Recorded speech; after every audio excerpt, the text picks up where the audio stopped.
I did want to share with you, though, if you go to politifact.com, POLITIFACT.com, you will find that I've been rated twice by PolitiFact. Once they said what I was saying was mostly true, and now they're saying what I said is pants on fire. And what I had said, and I've said it both on radio and on television, I was reporting on where did it come from?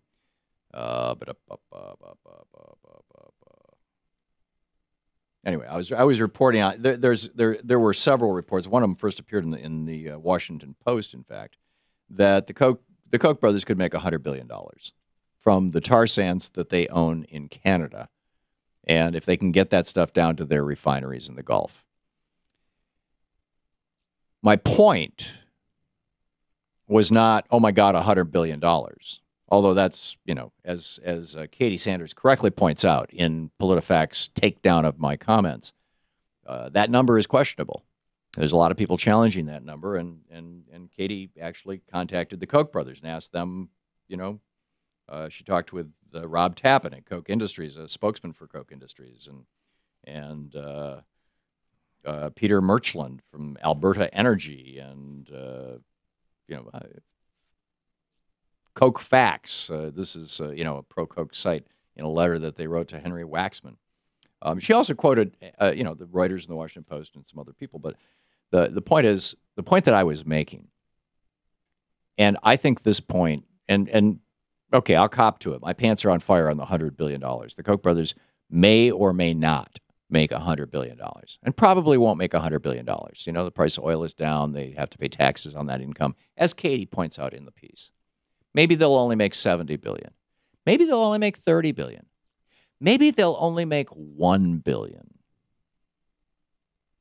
But if they made $1 billion, if they stood to make $1 billion profit off the existence of the Keystone XL Pipeline, because they own all this acreage in all the coal tar mining rights to all this acreage in Alberta, Canada, if they stand to make just $1 billion, wouldn't it be a good investment to spend a couple $100 million buying politicians in the 2014 election so that those politicians would make sure that you made your $1 billion? Forget the $100 billion, your $1 billion. And I would submit that the evidence that that's what happened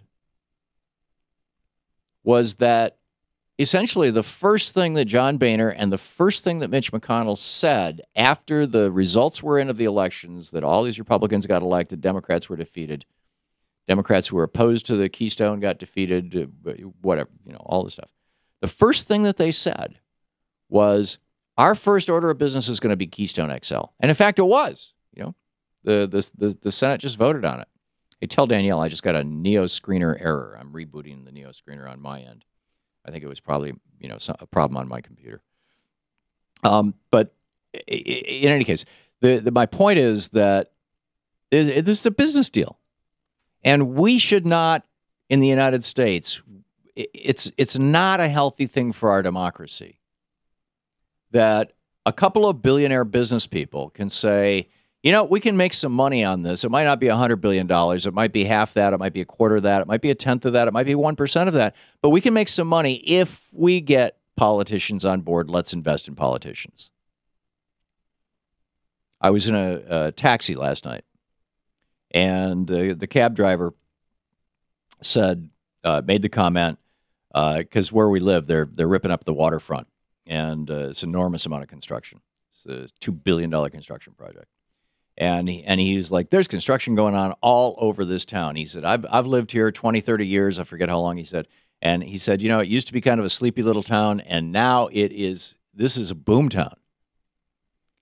And I said, yeah, the best investment you can make right now in the United States is to buy a politician. And he said, you are so right. And there's so much money coming into this town to buy these politicians. And it's true. I mean, you can't go to a restaurant in this town for less than $50-$60 a person, just for a simple dinner and a drink. And you have to have reservations for that. So PolitiFact is probably right that I was wrong that the Kochs will make $100 billion, but they're going to make something. They're going to make something substantial. And they're going to make it if Keystone is approved because they invested in the politicians who are supporting it. And that's an issue that's worth discussing. And I'm very disappointed that PolitiFact didn't point that out. They didn't even mention it. It's not even a part of the conversation. The entire thing is Hartmann's use of $100 billion number right?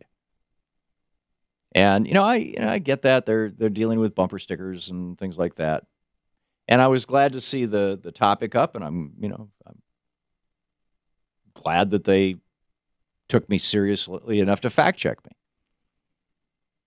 That said, Katie or whoever at PolitiFact might do the next one or other future ones, how about looking into this idea that billionaires and big corporations are, because the Supreme Court has legalized this, are now buying our politicians, and our politicians are no longer behaving in the interest of the public. I mean, look at every state where raising the minimum wage was on the ballot. It passed, I believe. I might miss one or two, but I'm pretty sure it passed every place it appeared. And yet politicians who openly opposed raising the minimum wage got elected. How? Because millions, tens of millions, hundreds of millions of dollars were poured into political campaigns to promote those politicians and make sure that people are not talking about the fact that they're opposed to raising the minimum wage. I doubt most voters even knew it. So another thing where I would advise the Democratic Party, be clear about who you are and be clear about who the Republicans are. You're listening to the Thom Hartmann Program. Call 866-987-THOM. And be clear about who's funding the Republican Party. It's become the party of the billionaires and the big corporations.